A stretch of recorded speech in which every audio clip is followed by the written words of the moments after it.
If you're over 60, I need you to listen very carefully. Stop sitting all day. What you think is just a harmless habit might be quietly wrecking your strength, your independence, and even your memory. Now, I know that sounds incredibly dramatic, but please, stay with me. By the end of this video, you'll see exactly why getting up and moving matters so much more than watching one more episode or spending one more comfortable hour in your favorite chair. Let's dive in. You might be thinking, I'm retired now. I've earned the right to rest and take it easy. And that is completely understandable. But here's the thing. Our bodies were never designed for hours and hours of inactivity. It's not just about getting stiff. Your joints, your muscles, your brain, and even your sense of balance start to register all that stillness as a direct threat. What's so often overlooked is just how much damage accumulates when your legs don't move, when your torso doesn't shift, and when your daily rhythm becomes a monotonous cycle of sit, and more sit. So, why should you really care? First and foremost, your risk of a serious fall skyrockets. When you sit for too long, the powerful muscles in your legs and core that keep you upright and stable begin to weaken. Your stabilizing joints, like your hips and knees, start to get stiff and lose their range of motion.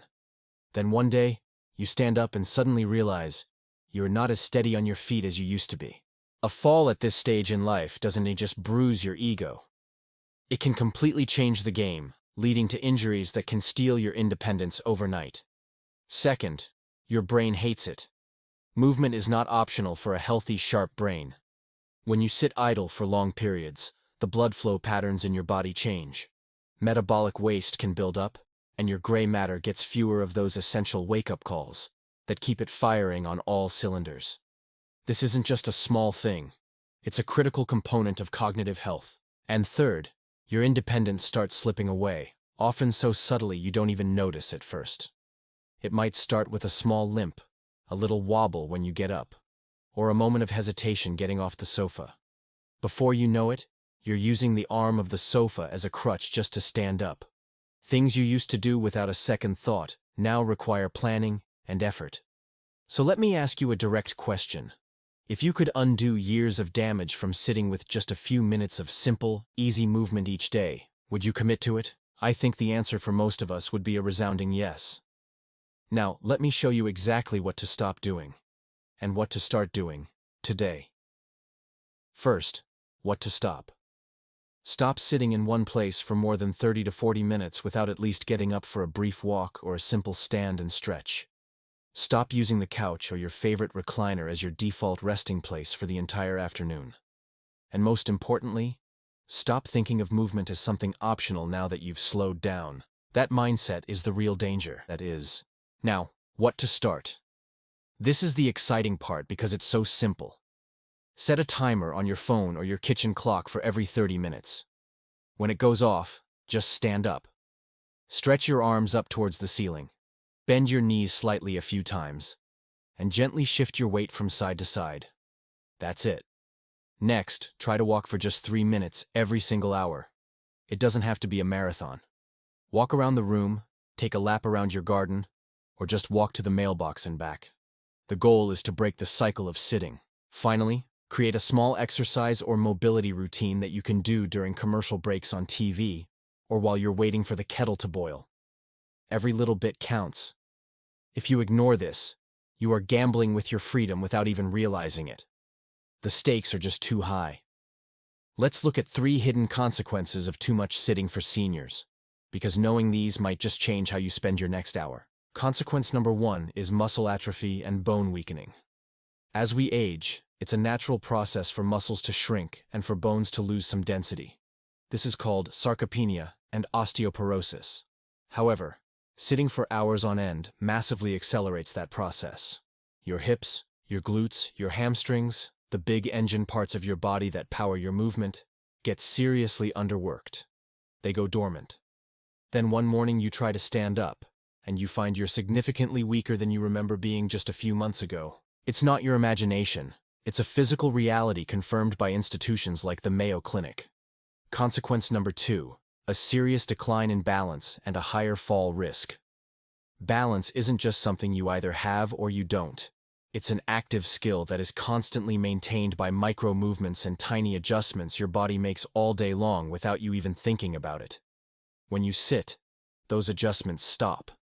Your brain stops getting the constant stream of signals from your feet, your joints, and your core that it needs to maintain your equilibrium. So when you do get up and your environment changes, maybe the flooring shifts from carpet to tile, or there's an uneven bit of pavement, you're far more vulnerable to a stumble or a fall. And consequence number 3 is cognitive sluggishness and mood dips. This is a big one. Scientific studies have shown that less movement means less efficient brain clearance systems. Your brain has its own janitorial service that clears out waste products, and it works best when you're moving. Less movement also means less oxygen and less blood flow to the brain. The result? Slower thinking, brain fog, mood dips, and a persistent feeling of fatigue. That comfortable hour on the sofa might feel relaxing in the moment, but if you're stringing 5 of them together, you are quietly but effectively lowering your mental performance and your mood. So, you want to know the one game-changer move I recommend for every single day? It's incredibly simple and effective. Here it is. The next time you sit down, set a timer for 25 minutes. When that timer pings, I want you to stand up. Step side to side 8 times, alternating legs. Then, march on the spot for about 30 seconds, lifting your knees. Shrug your shoulders up to your ears and let them drop a few times, and then take 3 deep, cleansing breaths. Then you can sit back down. But repeat this simple routine every hour. That simple reset keeps your body and brain engaged. It fires up your stabilizer muscles, keeps your hips mobile, and gets your blood flowing. Here's a bonus tip for you. Create a movement anchor. This is a specific, everyday action that you link to a small movement. For example, every time you take your empty teacup back to the kitchen, do 2 supported squats holding onto the counter before you go sit down again. Or every time the phone rings, stand up to answer it and walk around while you talk. These tiny anchors build momentum and create healthy habits without you ever needing to think about a workout or go to a gym. Alright, you've heard what to stop, what to start, and why it matters so critically for your health and independence. Now, here's your challenge for this week. I want you to commit to standing up or moving every 30 minutes you're awake, and pick just 1 hour of your day where you refuse to sit for more than 20 minutes at a time without taking a movement break. I want you to watch how you feel after 3 days, then after 7 days, and then after 14.